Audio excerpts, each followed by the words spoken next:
बिस्मिल्लाहिर्रहमानिर्रहीम। मैं हूँ रियाज गोंदल और मेरे साथ जेलम के सीनियर सहाफ़ी आफज़ इम्तियाज़ बेग साहब और राजा वकार साहब मौजूद हैं।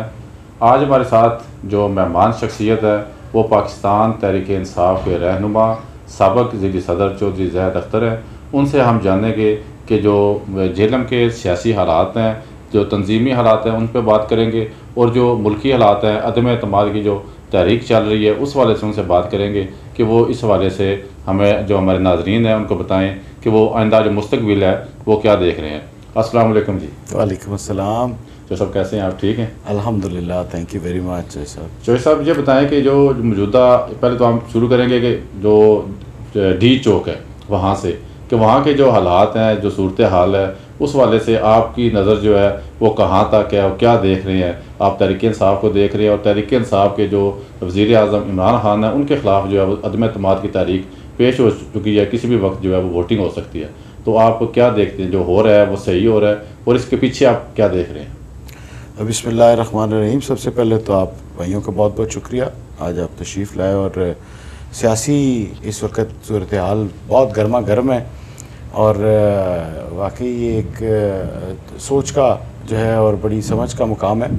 मैं समझता हूँ कि जो डी चौक और जो अदम एतमाद पेश किया गया है ये एक हक बनता है अपोजिशन का, उनका राइट है जो उन्होंने इस्तेमाल किया।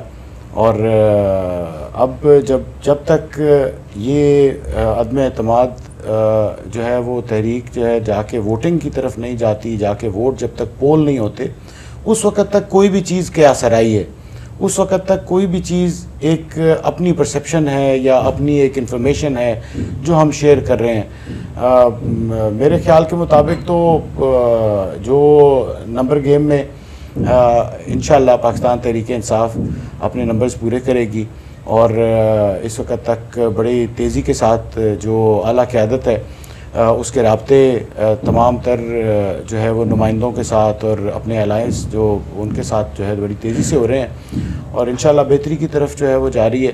दोनों तरफ बेसिकली कोशिश अपनी पूरी करेंगी, लेकिन end of the day result assembly के अंदर ही आएगा। असम्बली के बाहर कोई रिज़ल्ट की कोई उम्मीद नहीं है। हमें असल रिज़ल्ट जो है वो आपको इस्लामिक के नंबर से ही जो है वो कलेक्ट करना है। अच्छा जो सब, मैं आपको पीछे 3.5 साल पीछे ले जाता हूँ, जब ये इलेक्शन जो है वो 2018 के शुरू होने वाले थे। आप क्या समझते हैं कि अगर पाकिस्तान तहरीक इंसाफ अपने जेन्युइन वर्कर्स को टिकट देती तो क्या ये जो अभी सूरत हाल है ये होती या नहीं? बहुत अच्छा आपने सवाल किया। मेरा इसके ऊपर टेक शुरू से ही बिल्कुल बड़ा क्लियर स्टांस रहा है कि फ़ैसले तो हमेशा जो है वो कायद ने करने होते हैं। जो आपका हेड है, फ़ैसले तो उनके हाथ में हैं। हम तो उसको सिर्फ़ और सिर्फ जो है वो असेस कर सकते हैं और बाद में उसके ऊपर कमेंट कर सकते हैं। मेरा कमेंट बिल्कुल आपल है कि जिन साथियों ने, जिन वर्कर्स ने, जिन हमारे हर डिस्ट्रिक्ट के उस वक़्त के लीडरान ने जो पार्टी के साथ 20 साल की एफिलिएशन, 10 साल की एफिलिएशन, उन लोगों ने जितना काम किया था, अगर उनको ये मौका दिया जाता और पैराशूटर्स जो आज वापस उसी पैराशूट के ऊपर ही बैठे हुए हैं, आपको नज़र आ रहे हैं, वो मुख्तलिफ़ जमातों में उनका रुख जो है वो वापस नज़र आ रहा है, तो वो ये शायद आज इन मसाइल का शिकार ना होते। लेकिन हम फिर भी अपने लीडर की डिसीजन के साथ खड़े हुए हैं, क्योंकि लीडर्स जो हैं वो जो डिसीजन करते हैं उसके साथ खड़ा रहना हमारा फ़र्ज़ है। और इंशाल्लाह हम मुल्क के लिए बेहतरी की तरफ जा रहे हैं। हम सोच हमारी मुल्क को बेहतर करने की है। तो जो डिसीजंस हो गए वो हो गए, उनको आज अगर और मगर के साथ तो हम ठीक नहीं कर सकते। इंशाल्लाह आने वाले वक्त में उम्मीद ये है कि चेयरमैन इमरान खान साहब इन सारी सिनेरियो को मद्देनज़र रखेंगे और देखेंगे कि ये जो लोग पैराशूटर्स लास्ट टाइम में आते हैं ये किसी के भी नहीं होते। ये अगर उन पार्टियों के नहीं हैं जिन्होंने इनको सब कुछ दिया, तो यहाँ पे आके हमारी पार्टी के कैसे हो सकते थे? ये असल जगह, असल मुकाम तो उस वर्कर का था जिसने 20 साल काम किया।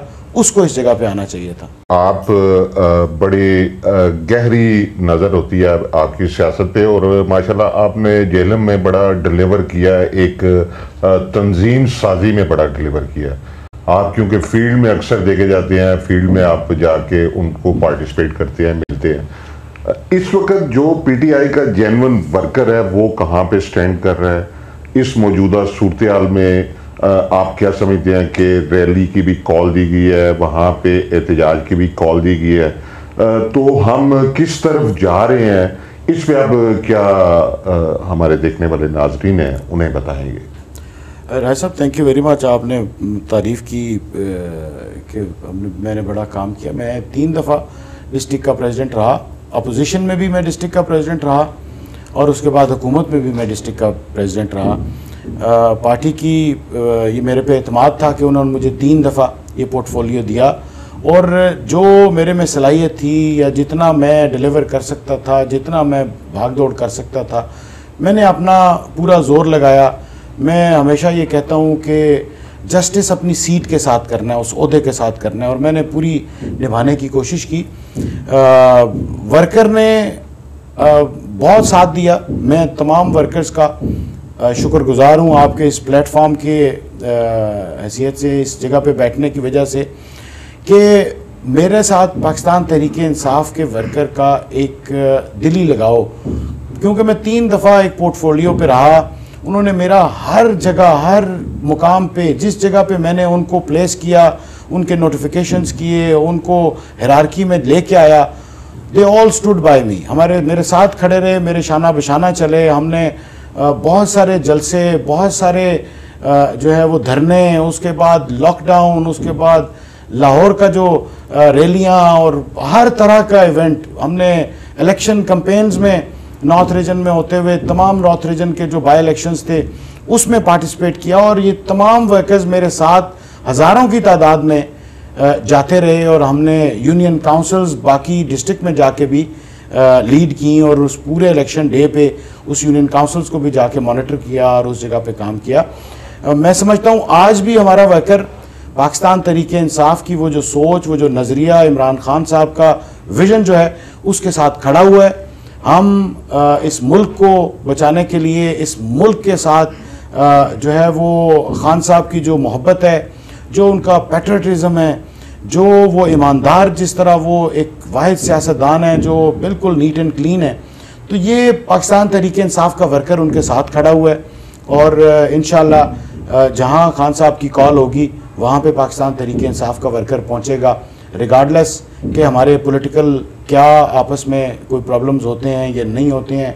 ये हमारे घर के मामलात हैं। घर में 100 लड़ाइयाँ होती हैं, लेकिन हम घर की लड़ाइयों को बाहर बिल्कुल कभी भी एक्सप्लॉइट नहीं करते। हम घर की लड़ाइयाँ घर में इंशाल्लाह हल करेंगे, लेकिन जहाँ पे हमारे चेयरमैन की कॉल आएगी हम इंशाल्लाह उनके साथ खड़े हुए।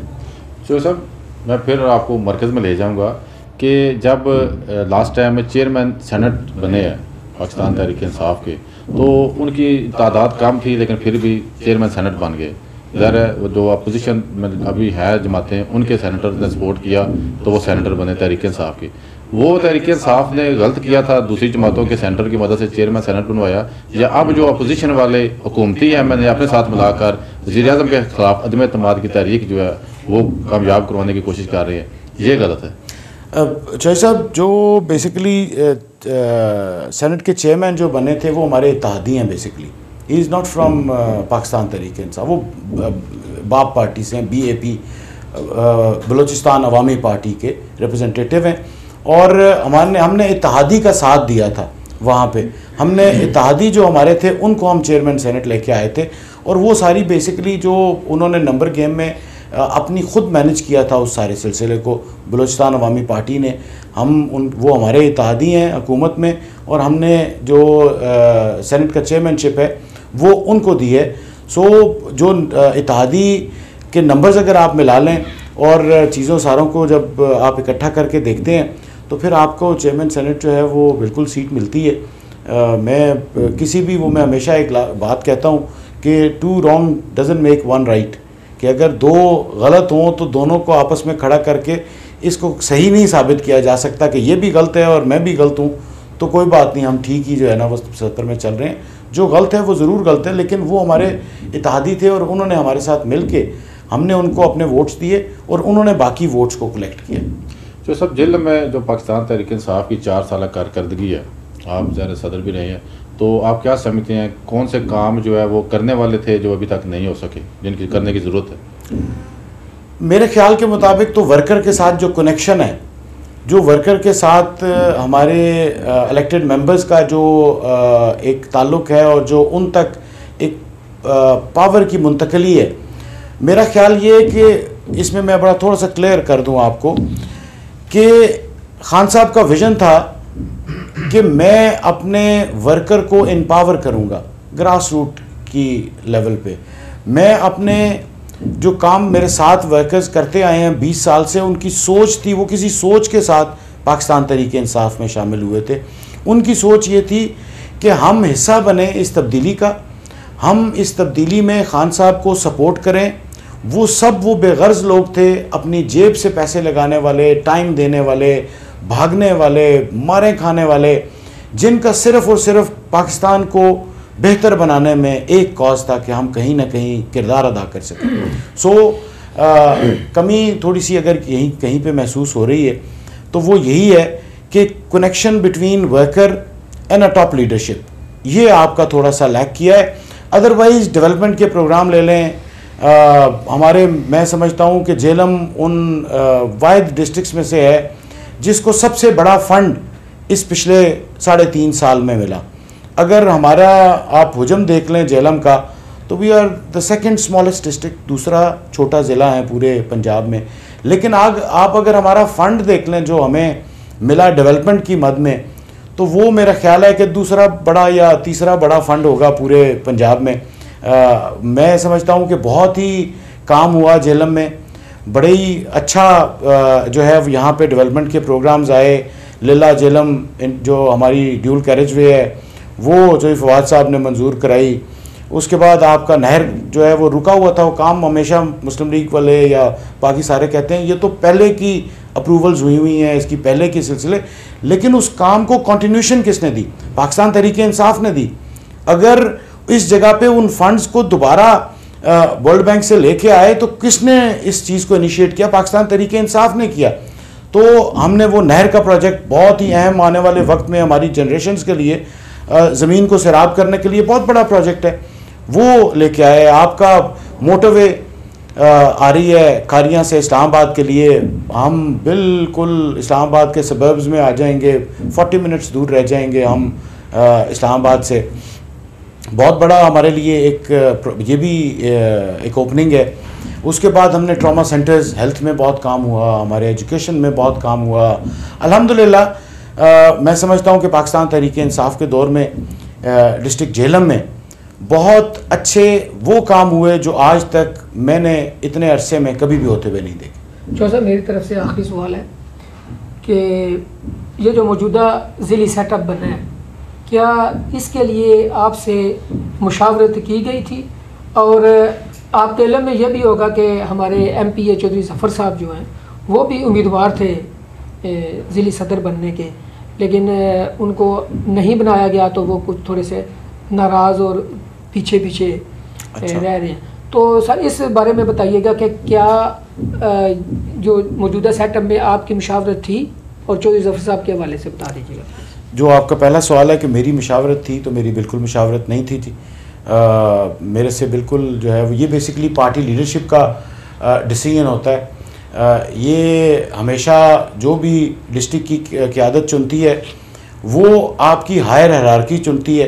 पहले नॉर्थ रीजन्स थे हमारी पार्टी में, पार्टी के स्ट्रक्चर में, अब रीजन नहीं रहे, अब प्रोविंस हो गया बेसिकली। अब आपका जो है वो पंजाब के जो हमारे सदर जनाब शफकत महमूद साहब और हमारे जनरल सेक्रेटरी जनाब राजा यासिर सरफराज साहब, ये बेसिकली दो जो हैं वो हमारे सदर जनरल सेक्रेटरी हैं जो डिस्ट्रिक्ट के सदूर का फ़ैसला या जनरल सेक्रेटरी का या सारी हायरार्की का फ़ैसला करते हैं। तो ये मैं समझता हूँ कि फ़ैसला हायर अप्स ने किया है, वो बेहतर समझते हैं। वो बेसिकली समझते हैं कि कौन इस वक्त में डिलीवर कर सकता है। मैं इस जगह पे एक बात ज़रूर कहना चाहूँगा कि मुझे बहुत सारे दोस्तों का फ़ोन आया कि हमें कोई एहतजाज करना चाहिए, कोई तंजीम के लोगों को जो है ना वो बाहर निकलना चाहिए, यूँ करना चाहिए। मैंने कहा यार, क्या हमने एक ही रीत और रवाज हमेशा पकड़ के रखना है कि हर फैसले के ऊपर एहतजाज होना ज़रूरी है? हम क्यों नहीं मौका देते उन लोगों को जिनको हायर सेटअप ने अप्रूव किया है? उन्होंने भी तो कुछ देखा होगा ना। मैं यासिर भाई के साथ मैंने काम किया हुआ है, यासिर हुमायूं सरफराज साहब के साथ मुझे मौका मिला 2016 से 18 तक काम करने का। बड़ी माशाल्लाह अच्छी समझ रखते हैं, बड़ा पार्टी की तंजीमी सूरत हाल को बड़ा समझते हैं, तंजीमी काम को बहुत समझते हैं। अगर उन्होंने कोई फ़ैसला किया होगा तो मैं समझता हूँ कि वाकई को पार्टी की बेहतरी में ही किया होगा। तो हमें पहले ही चीज़ों को वो नहीं सोच लेना चाहिए कि ये डिसीजन गलत हो गया और तबाह हो जाएगा और हम एहतजाज के लिए बाहर निकल आएँ।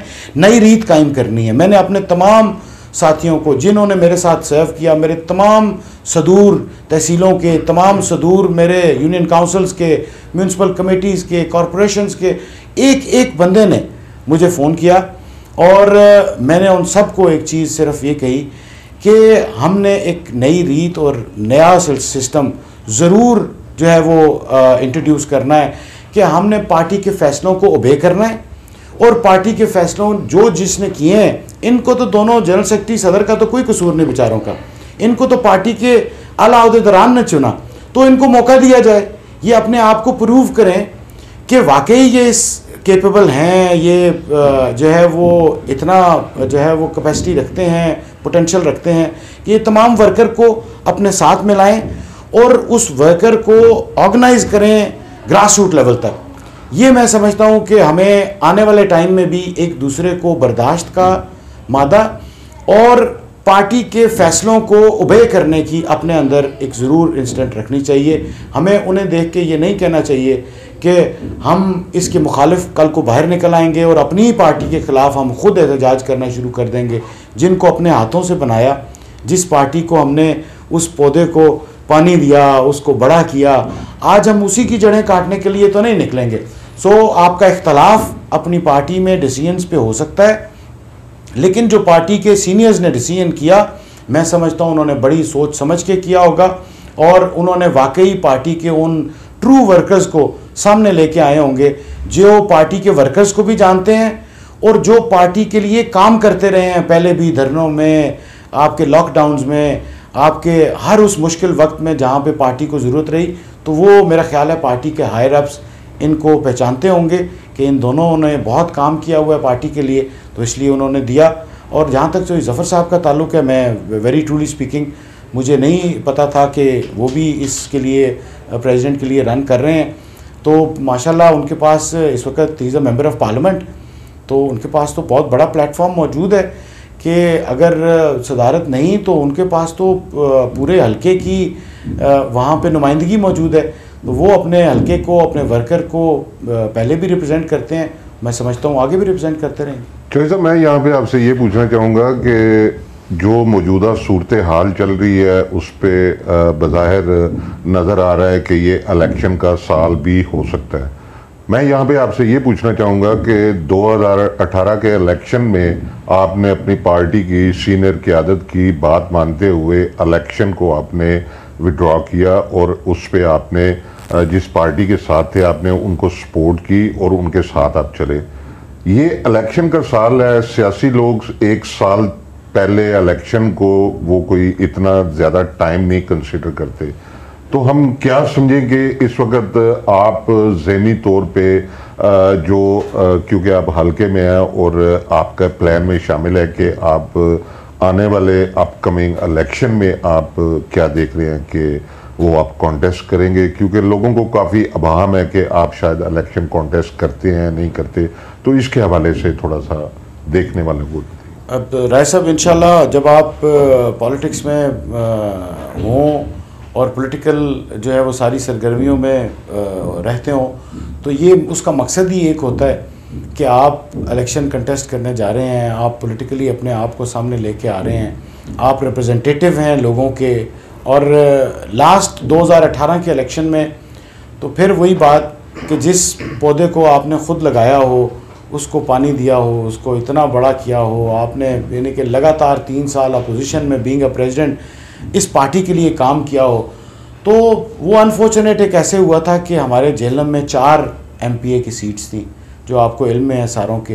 तो वो एक हमारी आबादी के कम होने की वजह से हम 1.26 मिलियन हमारी आबादी है, 12,60,000, इसकी बिना पे हमें चौथा MPA नहीं मिला, हमारे 3 MPA, 1 MPA कम हो गया। तो उसमें मेरी सीट जो है वो जो हल्का भी वो मेरा ही बनता था, जो सीट कम हुई तो वो अनफॉर्चुनेट मुझे टिकट नहीं मिला, और मैंने उस वक़्त जो मेरे कागजात मैंने जमा कराए हुए थे वो मैं पार्टी के हक़ में विड्रॉ कर लिए, और जो है वो इलेक्शन अल्हम्दुलिल्लाह उस विड्रॉ करने की वजह से आप सब फिगर से वाकिफ़ हैं, आप सब उस नंबर से वाकिफ़ हैं कि कितने नंबर से सीट्स हमारी निकली या कितने वोट से। तो मैं समझता हूँ कि मेरा वो पार्टी बड़ा फैसला पेपर्स वापस लेने का, पार्टी के जीतने का बायस बना, और मुझे खुशी है कि मैंने अपनी पार्टी के लिए अगर कोई कुर्बानी दी तो उसके समरात हमें मिले अल्हम्दुलिल्लाह। तो उस समरात आपके सामने है कि राजा यावर कमाल साहब ने इस वक्त 1.5 अरब रुपए का एक फ़ंड, और उससे पहले कोई मेरा ख्याल है बेतहाशा फ़ंड जो है वो अपने इलाके की डेवलपमेंट के लिए लगाया। आज यहाँ पे अगर पाकिस्तान तहरीक इंसाफ का MPA ना होते, आपको अपोजिशन के MPA होते, तो ये सारे लोग इस फंड से महरूम हो जाते। तो मैं समझता हूँ कि हमारे इलाके के लिए, हमारे झेलम के लिए, डिस्ट्रिक्ट के लिए बेहतरी की मैंने, किसी की ज़ात के लिए नहीं की, अपनी पार्टी के लिए और अपनी पार्टी की उस कामयाबी के लिए जिसको आज हासिल करके हम बैठे हुए हैं, हमने उसके लिए ये कुर्बानियाँ दी, और इंशाअल्लाह मैं समझता हूँ कि उसका समरात हमें मिले और हमने झेलम को मज़ीद बेहतर और अच्छी डेवलपमेंट और अच्छे जो है वो यहाँ पे रिप्रेजेंटेटिव दिए। जहाँ तक अपने इलेक्शन लड़ने का है, इंशाल्लाह ज़रूर इलेक्शन में कंटेस्ट करेंगे, इलेक्शन में सामने आऊँगा, और ज़रूर बिल्कुल अगले इलेक्शन के लिए I am the candidate. Chaudhary साहब बहुत शुक्रिया कि आपने जनाब हमें टाइम दिया, और हमारे जो देखने वाले नाज़रीन हैं उनको बहुत सी नई बातों से वो आपने आगाह किया। आपका बहुत शुक्रिया। थैंक यू वेरी मच, बहुत शुक्रिया।